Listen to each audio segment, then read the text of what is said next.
Hello everyone, my name is Pixlriffs and welcome back to the Minecraft Survival Guide. I hope you guys are having a good day. Today we are back here in the roof of the Nether where I'm going to do a little bit of work on the gold farm storage system today. I have a couple of big plans for this. I'm probably going to remove this Nether portal just to get it out of the way, and we could always rebuild it elsewhere. We've got our two cleric villagers up here, and people did point out in the comments of yesterday's video that we could always breed these two villagers if we want a ton more villagers up here on the roof of the Nether. All we need to do is make sure they've got some beds they can sleep in, and remember, players can't sleep in beds in the Nether, but villagers certainly can, so we really wouldn't have that much trouble with that as a breeding system.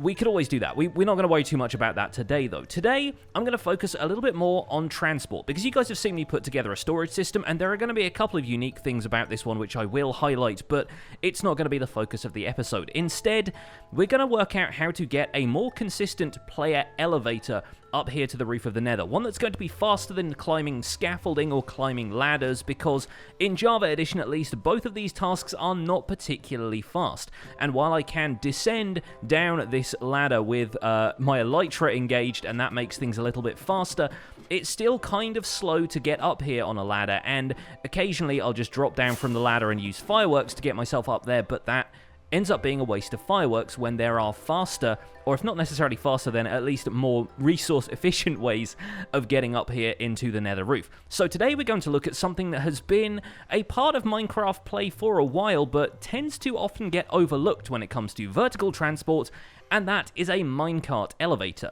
So if you've played around with minecarts and rails for a little bit, you'll probably understand that minecarts cannot really travel vertically on rails. That is to say that there are not rails which will transport you up a completely flat vertical surface. You can go upwards in a slope, but that kind of requires a little bit more room, and as you know from yesterday's episode, we only have one bedrock block broken at the top of the Nether. I could break out a whole bunch more pieces of bedrock, but I've done so much of that in the end hub recently, I'm getting a little bit tired of it. And so here are our alternatives. For a start, we could install something with some sticky pistons and slime blocks, which would require a lot of fairly complicated redstone timing, but it is possible to bounce minecarts up to a higher position in the Nether. So if we set up a chain of slime blocks that would push out from the walls and push the player up as you bounce up there, it would be possible to do that in a minecart. It's more consistent, actually, to do that with a minecart than it is to just stand on a slime block as a player, because for some reason, minecart position is calculated more precisely than player position, and player position can get a little bit muddled, and it'll end up with you suffocating in blocks or the elevator just not working right with the right timings. And while that might be fixed in future, I think it's actually pretty fun to have minecart elevators, so it's something that you can actually get into, place a button down there, press the button, and if the rail isn't on the block, which it still is, so we need to remove that, get that pushed into position again, sit in the minecart, push the button, and if I can actually see it through this block, there we go, yep, we get pushed up into the air, like so. So you can bounce yourself up like this. However, this isn't the kind of minecart elevator we're going to be focusing on today, because it's quite difficult to get that stuff to work consistently, and it requires a lot of complicated redstone timing. Instead, what we're going to do is look at a way you can stack minecarts in a kind of vertical pattern and just right-click your way up to the top, which might even work faster than the redstone-powered method. So I've set up a little bit of an example here. What I've done is just place a block with a rail on top of it, add the minecart on top of that, and below this, we're going to place a ladder, like so. And once we break this block here, it's going to break the rail, and the minecart will come to rest on top of that ladder. And this is the first time I've appreciated the fact that the new minecart texture actually has, like, the axles and stuff underneath the bottom of it. That's really quite cool. But what you can do by stacking something like this vertically is have something that you can just right-click from underneath, and it immediately transports you up a few blocks. I'll add a bit more cobblestone to the top of this tower here, and we'll place another minecart a little bit further down. The one thing you need to consider when you're doing this is exactly how far away you can click on a minecart from for it to actually be able to register that a player has clicked on it. The player's reach, I guess, is the thing you have to consider here. So I'm going to place one there, and that's going to fall down on top of the ladder that we've just placed below that. And I'm going to see if I can click on those, because there is about 6 blocks between those. 1, 2, 3, 4, 5, and then 6 is the one that the minecart is on.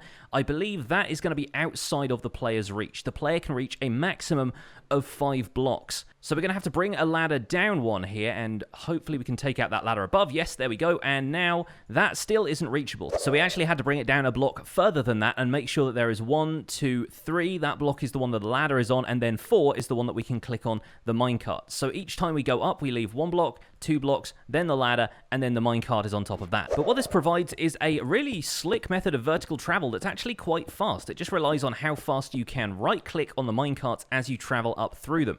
To demonstrate quite how quick it is to get a little bit higher, I've built this up to, what are we at right now? That's Y108, where we start in this mountain biome at Y80. So in theory, once we've stacked them up a little way this way, we should be traveling basically like, 28 blocks very, very quickly here. So for the sake of comparison, let's climb this scaffold. Scaffolding is about the same speed as a ladder, so we just got to hold jump, and we're climbing, and we're climbing, and we're still climbing, and this is going to be quite a lengthy way of getting up there. Obviously, it's quite easy to assemble a scaffolding tower like this, so for temporary purposes, it isn't too bad. But if we want something a bit more permanent, we just have to stand at the bottom here, right-click a few times, and we're up there in a fraction of the time. That's probably less than a second. And one of the other cool features about this system is that if you drop back down this shaft, the ladders are going to slow down your descent each time you hit one of them, and so as long as you don't hit shift so that you end up like falling onto the top of the hitbox of the ladder and stopping there, you can make a very, very safe descent down a minecart elevator without even displacing any of the minecarts. Typically in the Nether, of course, you would probably surround this with another set of blocks on the front here just to make sure that ghasts didn't fireball it or anything like that, but this is just a very simple example of a minecart elevator in action, and I think we're going to build one of these in the Nether because I think this is going to be perfect for us to get up to the gold farm. And as you can see, if you hold a direction, if you want to get out of the minecart, it's actually quite simple to make it up onto a block nearby. Of course, if you're confident that the minecarts are not going to be touched by ghasts or anything like that, say if you're building this in the overworld in quite a secure location, the only blocks you actually need once you've got all of the minecart elevator stuff built is the one that's attached to the ladder, and that's kind of it. You can just ascend a minecart elevator just as easily without any of the stuff that's on the sides, although you might want to be careful that you don't accidentally displace one of the minecarts on the way down, but they're actually pretty stable there on top of the ladders unless you walk into them from the sides and shift them around. As I briefly mentioned in yesterday's video where we were transporting villagers, once you enter the hitbox of a ladder, as a player, you end up sort of losing your own collision box, and that means that you don't end up displacing the minecarts while you are either riding them or falling down through them in contact with a ladder, which makes this a pretty stable way of doing things. So without further ado, I'm going to take this whole minecart elevator down. Now that we've given it a proof of concept, I'm going to take all of these minecarts and then some to the Nether, and then we're going to build a minecart elevator that's going to take us handily all the way up to the gold farm. Hey folks, welcome back. So I'm in the process of putting together this minecart elevator. We've got 4 or 5 minecarts in already. We're working on another one up here. I am once again super happy that I have a pretty good iron farm, providing the iron for all of these minecarts, but also we've got this ladder here already, so it's simple enough just to take out a couple of pieces of ladder as we go and pop in at the minecarts where we need them, and it's going pretty smoothly so far. No ghast attacks as yet, so hopefully this should be a relatively straightforward process. Just got to build this all the way up to the bedrock, really, so there's nothing much to demonstrate here that I haven't already done, and I'll see you up there so that we can work a little bit more on the storage system for the gold farm. So I'm about to show you something that is potentially going to revolutionize a storage system for a bunch of you, especially if you have a giant thing up here in the sky that you want drops to end up in a storage system below. Because while you could obviously chain a bunch of hoppers or droppers or whatever kind of stuff you want to have, or build a massive hopper pad underneath here for all the drops that some stuff is going to be spitting out up there, you might actually want to refine it down to a few small places where you can position hoppers to catch all of the items as they fall. And this is how you do that. We're going to fly up here with some fireworks, and I can show you what I've got set up. You might see these little white crosses underneath all of the droppers that I put under here, and those are cobwebs. Now, cobwebs have a kind of unique thing that they can do with items, where droppers will, of course, spit out items in a variety of directions. Kind of like when a dispenser dispenses TNT and it has that kind of priming direction. Items will go in a variety of random directions when they're spat out of a dropper. What having a cobweb underneath that does is basically slows the item down, kills all of its momentum, and stops it from traveling out in such a random direction. Now, we're going to have to do a quick bit of reshuffling of the inventory in here because, unfortunately, when I connect up these comparator clocks, they're only going to tick once because they're already full of items. So I am going to just quickly grab some stuff out of here, The gold swords are really bad for this because they are they're not stackable items, so they kind of take up a huge amount of space in the dropper. But yeah, hopefully I should be able to pull enough of those out in time. And there we go. Now this thing is going to be ticking over, and if anything gets added to the dropper, it's going to just tick on through and get pushed out of the other side. And what this is going to do, you'll be able to see it there. Yep, it actually stops all of the items from traveling in a variety of different directions, and then they only drop downwards. So they'll fall through the cobwebs. It'll obviously slow them down a little bit, but it won't be long enough of a drop for them to despawn. And then once they fall out of the bottom, they will land in exactly the same place every single time. And so what you'll get, if we come back down to the bedrock ceiling here, what you'll get is a very precise point on which all of the drops are going to gather, and they will fall within micro pixels of each other. They're all going to end up on the same block here, right there. So what we're going to do is we're going to place a placeholder block there. Obviously, all of the items are going to come, you know, spilling out of that. But that right there is the block on which we can place a hopper for a storage system. Or obviously we're going to place that maybe, you know, 10 or so blocks up in the air just to make sure that we've got enough room down here to build the storage system. But the input hoppers can all be at very precise locations. And of course, if they're each going to be 3 blocks out from this scaffold tower, which goes right up the center, we can place one there, we can place one there, and we can place one there. And each of those is going to be the input hopper for a giant storage system that's going to collect all the drops from this gold farm. Of course, before this dropper cleans out all of the items that are in that chest, I should probably figure out what the storage system is doing down below. So I'm going to cancel this redstone circuit. I'm going to make sure that that's switched off. And I've done the same with each of the others as well, disabled all of the redstone circuits around here once they were built, just so we need to add in 1 redstone and do a quick bit of inventory shuffling in the dropper itself, and then we should be good to go. And we got a couple of chicken drops in here thanks to some zombie chicken jockeys that ended up in here. So now this is all done, I can take out these individual scaffolding walkways. I'll probably just hop up to the rest of these, maybe with an ender pearl or something like that, and take those out. We need to come down here and we need to build ourselves a storage system.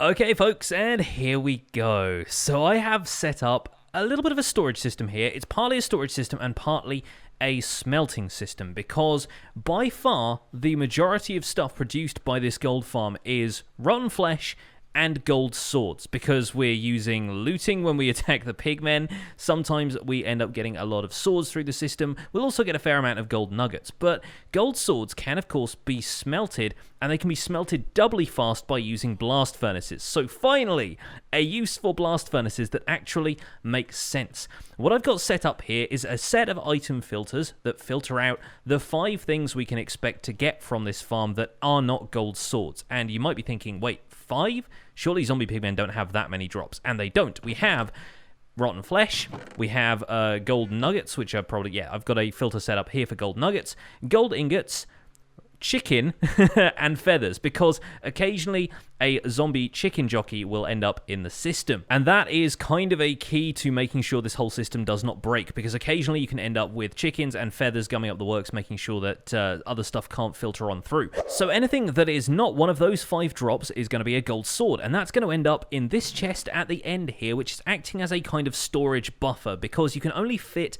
5 gold swords in a hopper at any given time. And so if you just left a hopper on the end here, stuff would get kind of full very quickly, and other drops wouldn't be able to proceed through the system. So I've got 2 of those storage buffers, and then a final chest there that's contents are being monitored by a comparator circuit over here. As soon as anything enters that chest, it's going to activate the comparator, the signal will be boosted by this repeater, go back around the circuit and activate a powered rail underneath this hopper minecart, which is then going to transfer any gold swords it picks up from this chest along these blast furnaces, and the blast furnaces are going to output the gold nuggets that will get smelted down from the gold swords, and they'll all end up in this chest. Now eventually we could unify this storage system. I've kind of left this just as a single chest for each of those supplies up until now, because what I want to do is connect up the chest that has all of the gold nuggets in it with the gold nuggets we're getting from these furnaces, because we'll be getting plenty of those as well. And then eventually we'll start crafting those into gold ingots, and then we can have some long-term storage for gold ingots and stuff. And of course, we can start trading with our two friends over here who are the clerics, and we're going to have to let them out so that they can interact with the brewing stands and they're not going to get stuck in the boats the entire time.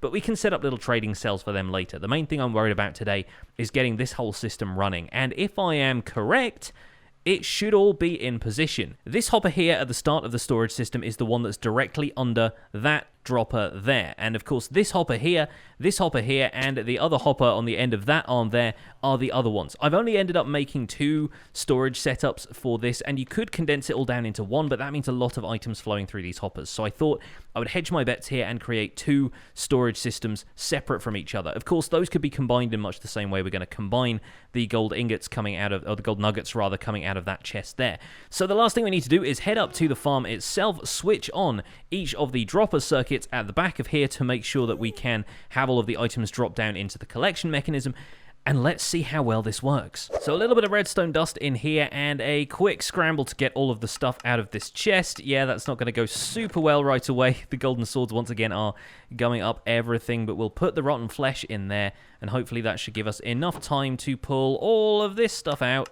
Yes, okay, that looks like it's ticking over. We'll throw some more rotten flesh in there, but that should now start to tick through nice and easily. So I can clear out the rest of my inventory, put the rest of the rotten flesh in there, pull out all but one of the rotten flesh that's in here, and that should now be perfect. That's now running 100% the way we want to. It's just processing one item at a time and immediately disposing of it into this cobweb that's going to slow it down, and that should all be falling onto, I can't even see where it lands, but I'm pretty sure it's going to land on that hopper right there. Okay, all of that stuff should be falling now. We've got all 4 dropper circuits running slightly out of sync with each other, which is why they're making that like tick, tick, tick, tick, tick, tick kind of noise.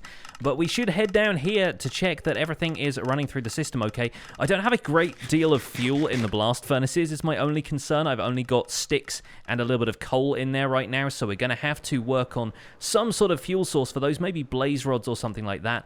And it looks like the system is working okay. This should now be running across each of these, and oh, it's delivering rotten flesh to them.